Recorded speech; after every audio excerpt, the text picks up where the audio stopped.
Arno Michaelis is a former white supremacist who now teaches tolerance. Michaelis is back in town after a trip to Minneapolis last week, and I talked to him about why he went and his thoughts on solutions. I have an amazing friend. He's kind of a real-life superhero. His name is Ken Nowatzki Jr., better known as the Free Hugs Guy on Facebook. He's got over 1 million followers there. And he's been going around to anywhere there's conflict and just de-escalating and reaching out to both sides of that conflict and trying to get them to connect to each other's humanity. Those are the biggest needs. I've been working at this area for a while. Contractor bags, gloves. We spent all of Saturday afternoon just cleaning up physical rubble from the destruction, painting over a lot of really hateful graffiti, and I saw literally probably 300-400 people of every possible background you could imagine coming together and rolling up their sleeves and just cleaning. It really helped me get a sense of hope amidst all this destruction.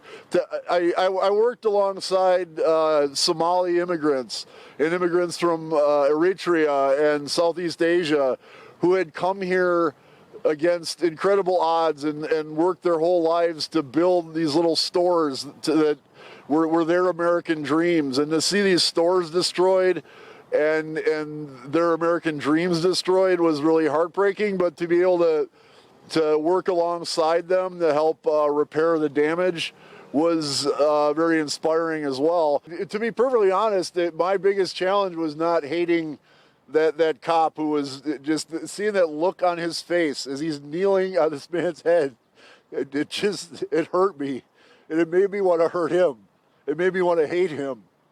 I know from experience that hate's not going to get anywhere to a good place. You got to understand where that disconnect comes from, to where a grown man can kneel on another grown man's head for 9 minutes and not bat an eye about it, and 3 of his peers can not only watch it happen but stop people from intervening.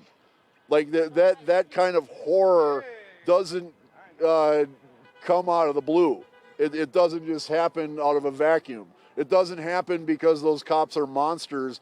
It happens because of this cycle of violence that everyone is stuck in. Well, everyone doing so did this with George Floyd in our hearts.